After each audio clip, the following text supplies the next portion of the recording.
Welcome, everybody, to Player Profiler Today with Brendon Booth. I am your host, Brendon Booth. Today is April 26th. It's 4 o'clock on the West Coast, 7 o'clock on the East Coast, and we are about to start the second round of the NFL Draft. The Dolphins are going to be on the clock with pick 55. They have needs at offensive line, defensive line, edge rush position, and tight end. That'll be second round will be fodder for another show.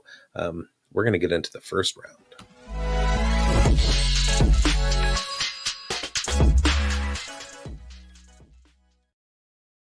Yesterday, April 25th, was the first round of the NFL Draft. It went pretty chalky, according to some people. Caleb Williams was the consensus first pick. Everybody figured he was going to Chicago. That happened. A little bit of question as to what was going to happen with Jaden Daniels and the Washington Commanders with the number 2 pick. But that turned out to be, like I said last week, a whole lot of noise with not a lot of signal. Of course, Jaden Daniels was going to the Washington Commanders with the number 2 pick. He is the second best quarterback in this class. Some people might say he is the best quarterback in this class. Or if you read the Player Profiler News blurb updated on Player Profiler News and Jaden Daniels' player profile, there's a possibility he's going to come out of the gate as a more productive quarterback than Caleb Williams is. Drake May, number 3 to the New England Patriots. Some Patriots fans were very happy about that. Some Patriots fans were not quite so happy about that. It kind of confuses me a little bit why somebody would be unhappy with a quarterback who put up really good numbers in college football, looked the part, came out early.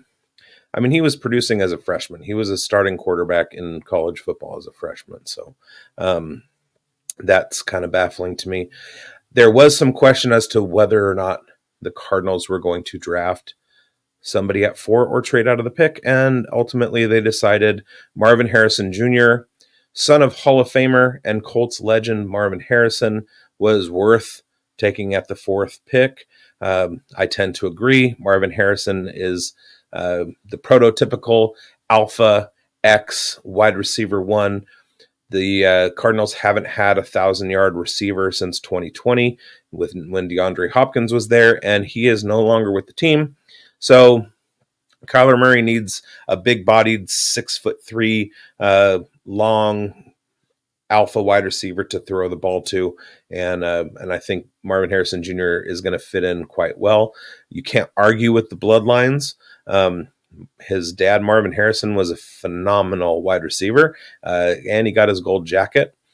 Marvin Harrison Jr. also went through Brian Hartline's wide receiver pipeline at Ohio State, so you know that he got good coaching while he was in college. I think that's a fantastic pick for the Arizona Cardinals, and I was kind of hoping somebody else like the Las Vegas Raiders were going to trade up into that spot. No surprise, Jim Harbaugh and Greg Roman took the consensus best offensive lineman in Joe Alt from Notre Dame off the board at 5. There's a lot of speculation as to what Harbaugh is going to do. One thing we know that he's going to do, that there is no question about, is he's going to run the football a lot. He brought over, and I've talked about on this show, and you can find over at the Player Profiler News archive. He brought in J.K. Dobbins and Gus Edwards, erstwhile of Baltimore, as part of that running back crew behind Justin Herbert, and they're gonna shove the ball down your throat. So Joe Alt is he's gonna play a nice role in that respect. But look for them to try and add to the wide receiver room a little bit later. To the chagrin of many fantasy players, Malik Neighbors off the board at 6 to the New York Giants. Now, there was some discussion last night in the fantasy space about Malik Neighbors being what you would call a quarterback proof wide receiver. It doesn't matter if he has a good quarterback or a bad quarterback, he's going to be good. A lot of the metrics surrounding his performance at LSU and in his college career show that he is an incredible all-around receiver. You can line him up at any point, any spot on the field. He can be a slot receiver. He can be an outside receiver. And he's one of the best receivers. He was one of the best receivers in the country in yards after the catch, missed tackles forced per route. He's really, really good against zone coverage. You can do a lot of things with him. So similar to Tyreek Hill, you can basically like move him to any point on the line of scrimmage, and he's going to be able to win. As opposed to a Marvin Harrison Jr., who is going to primarily be on the outside in the X role, and what happens on the down the field is going to be dictated by the game plan, whether Harrison's going to try and go deep or run kind of more of a middle route. He's always going to be doing that from that X position. Whereas Malik Neighbors is going to be able to do that from wherever he is on the line of scrimmage. With that said, he may just be the resurrection piece that Daniel Jones needs in New York. Daniel Jones has never had a wide receiver like Malik Neighbors. Truth be told, there aren't a lot of wide receivers like Malik Neighbors, so not a lot of quarterbacks have ever had a wide receiver like Malik Neighbors. But Daniel Jones certainly hasn't. And you know, that kind of weapon, especially with Wan'Dale Robinson there and Devin Singletary there, and even Daniel Bellinger. I mean, it does, and Jalen Hyatt, of course. It doesn't look too terribly bad for Daniel Jones. He might actually have some pieces in the offense in front of him. And as we all know, Daniel Jones can run the football. He has good escapability. So Brian Dable might be onto something.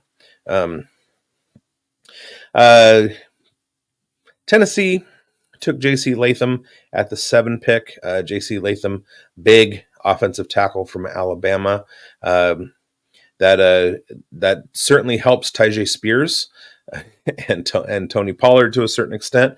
I think Tyjae Spears disappearing behind somebody as big as J.C. Latham and then flashing out, I think that's going to mean good things. And then we kind of went away from chalk. We kind of went away from consensus what was going to happen when the Atlanta Falcons shocked the NFL draft world by picking a quarterback. Now, we went through a period where up until the 12th pick, there were quarterbacks flying off the board, 6 quarterbacks by pick 12. And Atlanta wanted to get into the fray. They wanted to jump into the dust with everybody else. What was puzzling to people was why they would do that at that point with the pick that they made, because of the fact that in the offseason they signed Kirk Cousins. They went up at the 8th position with the 8th pick, and they took Michael Penix Jr. from the University of Washington. Now I'm a Pac-12 guy. I'm a Cal Bears fan, and I've been watching the University of Washington Huskies football program for a long, long time. And Michael Penix Jr. is certainly the best quarterback that they've ever had in that building. He had an incredible year last year, leading the Huskies to the national championship game against the aforementioned Harbaugh's Michigan Wolverines. And he had a pretty stout receiving core that included Rome Odunze and Jalen Polk and Jalen McMillan, who had a down year last year. He was hurt, but you know, he was somebody that I was really hyped on entering the 2023 season, and I'm pretty excited about him entering the NFL this year too. So Michael Penix Jr. was the pick to Atlanta after they signed Kirk Cousins in the offseason. That could be advantageous to both quarterbacks. If Kirk Cousins, who is coming off of an Achilles tear in 2023, if he requires a little bit more time to rehab, Michael Penix can step in and be game ready in week one. If that's not the case, if Kirk Cousins starts in game one, Michael Penix could very well benefit from holding a clipboard, waiting a couple years for Kirk Cousins to leave, and then taking over the reins. Now, the NFL is it's a what have you done for me lately league. It's a win now league. It's the reason that the Chicago Bears take Caleb Williams with the first pick. Gone are the days where you would expect a quarterback to be taken a little bit later in the draft and then ride the bench for a little while, learn the game, that kind of thing. Those days are gone. And it has affected the game. It's caused a lot of immediacy, recency bias in prospecting. It causes franchises to live and die by their first round picks. When before you could build a team, now you have to shock the world and go grab somebody who's highly touted, even if they're not necessarily ready yet. I mean, does anybody think that Carson Wentz was a great second pick, going back to Jamarcus Russell being thrust to the 101 by the Raiders and then certainly not being able to live up to that?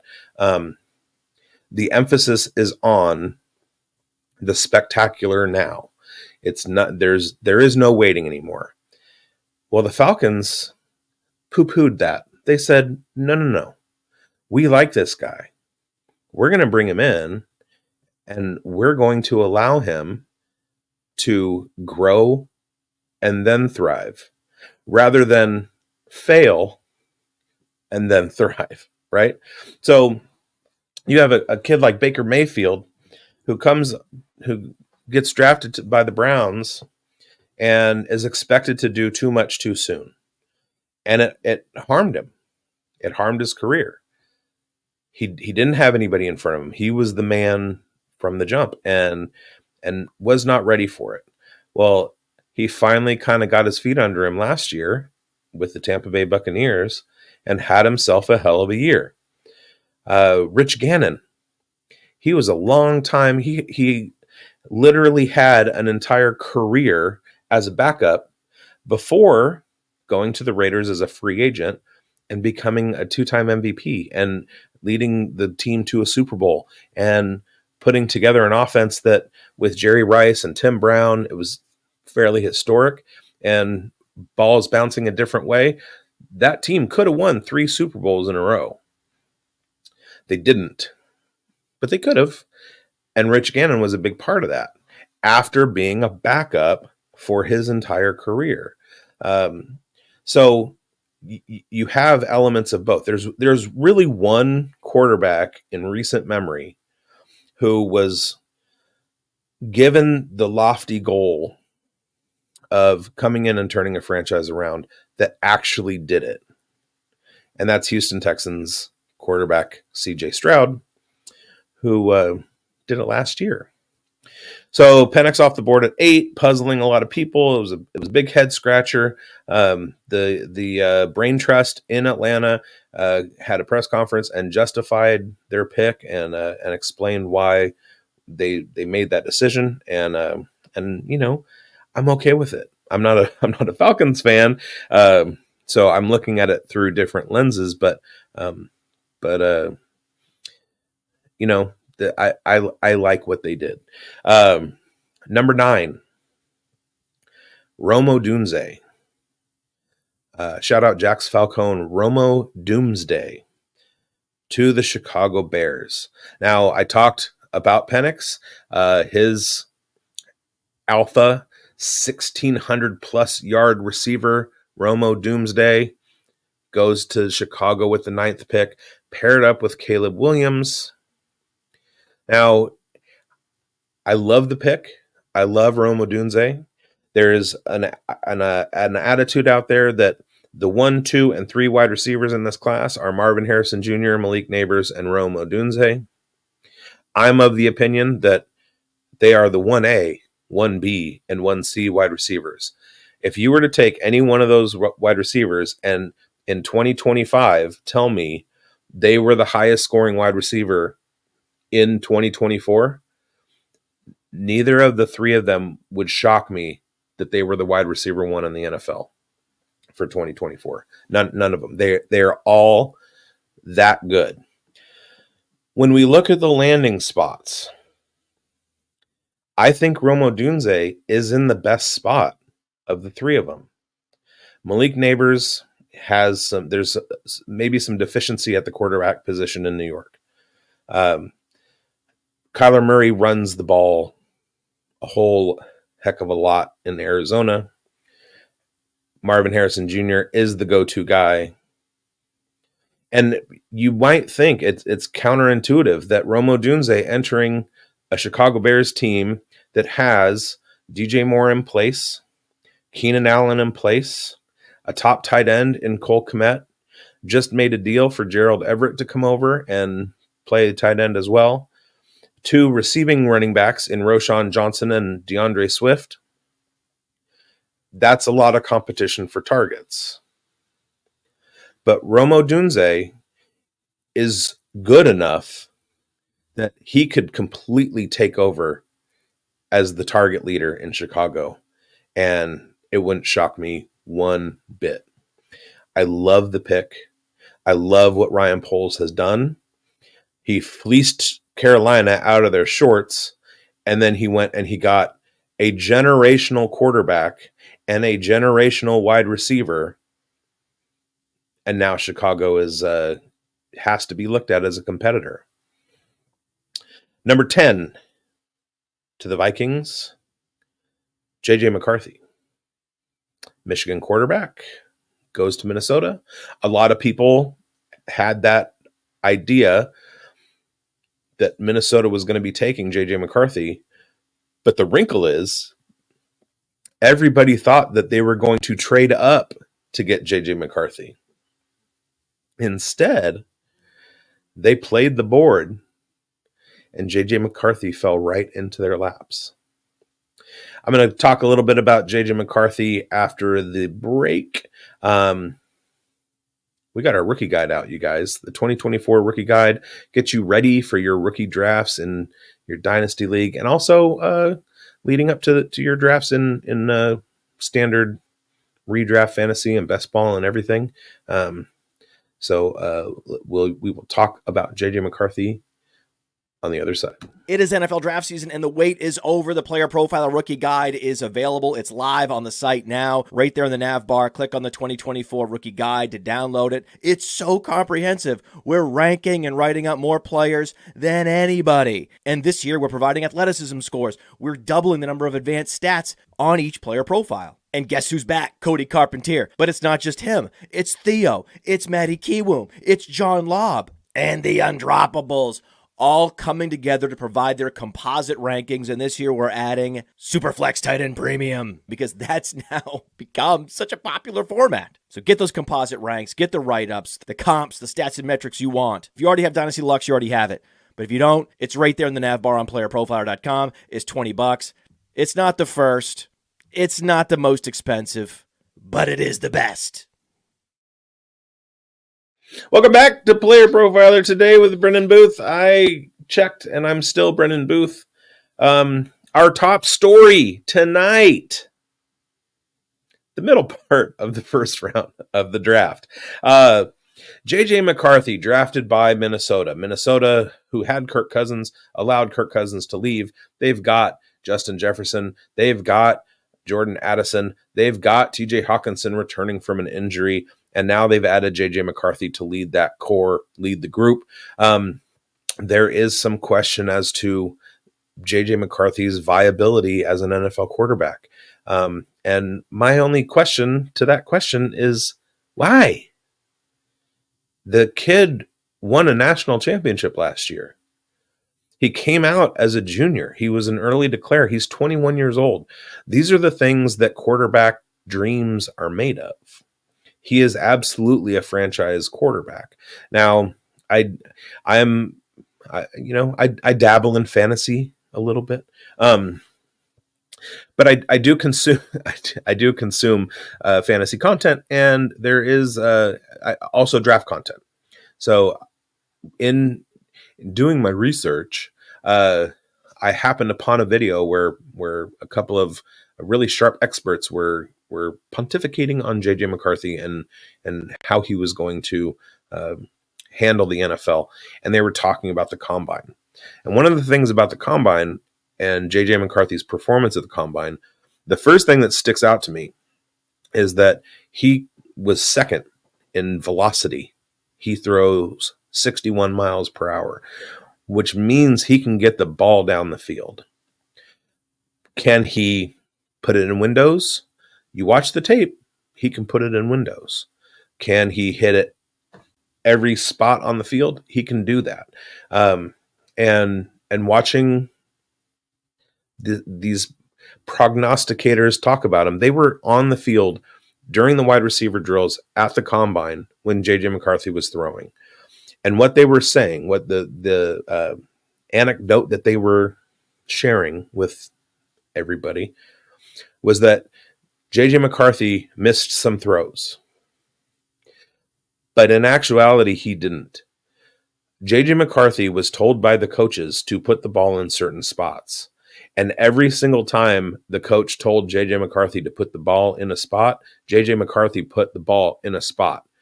The drops, they said, were the result of wide receivers rounding off their routes, not being on time to the spot that they were supposed to be.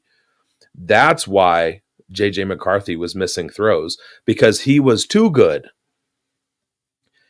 He was throwing to a whole bunch of wide receivers that he had never thrown to before. He had no chemistry with. He didn't know where they were going to be. You look at some situations in the NFL, and when a quarterback and a wide receiver know what they're doing together and know what to expect from each other, that wide receiver is going to be in the spot that the quarterback puts the ball. JJ McCarthy was doing that, and the wide receivers were not reciprocating. So I have zero doubt that JJ McCarthy is going to be a good quarterback in the NFL and do good things with the Minnesota Vikings. Love the pick, and I love even more after all the chatter, after all the noise. Minnesota just sat there and JJ McCarthy fell to him. The 11th pick, the Jets, everybody thought, oh, they're going to take Brock Bowers. They're going to get that athletic tight end to pair with Aaron Rodgers and Garrett Wilson. Well, pair with Aaron Rodgers, also add to the wide receiver or the receiving core with Garrett Wilson. And they went Olu Fashanu. I think he said Fashanu. Olu Fashanu from Penn State. He's a guy that I liked for the Raiders in their team building efforts, and but the Jets went up and took him. 12th pick, Bo Nix to the Broncos. Another pick that kind of rubbed some people the wrong way. I have a partner on another show who was very, very upset that his favorite quarterback from his favorite university, the University of Oregon, went to his least favorite team, the Denver Broncos. I've seen Broncos fans absolutely bereft at the pick. They did not want Bo Nix. But, Bo Nix has he also, like McCarthy, he has a big arm. He can get the ball down the field to Troy Franklin. He showed that. So with Cortland Sutton and Marvin Mims, I don't think he's going to have a problem getting the ball to them. He also can run. He basically spent the first half of his college career at Auburn with the moniker of a running quarterback, and then fixed some things during his time at University of Oregon to become an actual passer. And let's not forget that these guys, I mean, college football players are so elite. You look at the UFL, the XFL, the minor leagues of football. Those guys are better than 99% of people on the planet. These guys are the best of the best. So when we when we start splitting hairs about like who is a good quarterback, who is a bad quarterback, I mentioned Carson Wentz earlier. Carson Wentz is an elite athlete. Period. He may not be the best of 32 guys to lead a team from the quarterback position, but 35th, 40th, 50th isn't bad either. So if Bo Nix slides into that space where, you know, he's a top 30 guy, top 40 guy, he's going to have a nice career. And we shan't begrudge people that. Let them work. Let them go to work. Now we get to the biggest surprise of the night. And I'm not talking about the fact that the Raiders took Brock Bowers. I'm talking about the fact that Brock Bowers slid to the 13th pick in the draft. There are many out there who say that Brock Bowers is the best football player that was available in the draft. And he fell to the Raiders at 13. Now, being a Raiders fan, I have watched draft after draft after draft after draft in which the Raiders draft for need and it does them no good. For the first time, and with a new GM, Tom Telesco, for the first time, they drafted the best player on the board. It's hard during draft season when you're doing mock drafts or talking to people about what may happen or trying to identify prospects that you would like to see on your team. It's hard to do that when you really start to like guys and want them on your team, and then the team doesn't take them. What's best is absolutely loving a dude, not expecting him, and then your team grabs him. Like I said, I'm from Northern California. I have a connection to Brock Bowers. Brock Bowers went to Napa High School. I worked across the street from Napa High School. I made food. Brock Bowers ate it. I am the reason that Brock Bowers is an NFL player at this day. He is good because of the pizza that I made. Something about it. Kidding, of course, but what's kind of interesting is that Brock Bowers was taken by the Raiders. The Raiders used to have their training camp at Silverado Middle School in Napa. Brock Bowers went to high school at Napa High, 2.6 miles away from Silverado High School, or Silverado Middle School. So Brock Bowers fits in to the Las Vegas Raiders offense, similar to the way that Dalton Kincaid did in Buffalo, where they had a lot of 12 personnel looks, and Dalton Kincaid and Dawson Knox were on the field together, along with Stephon Diggs and Gabe Davis.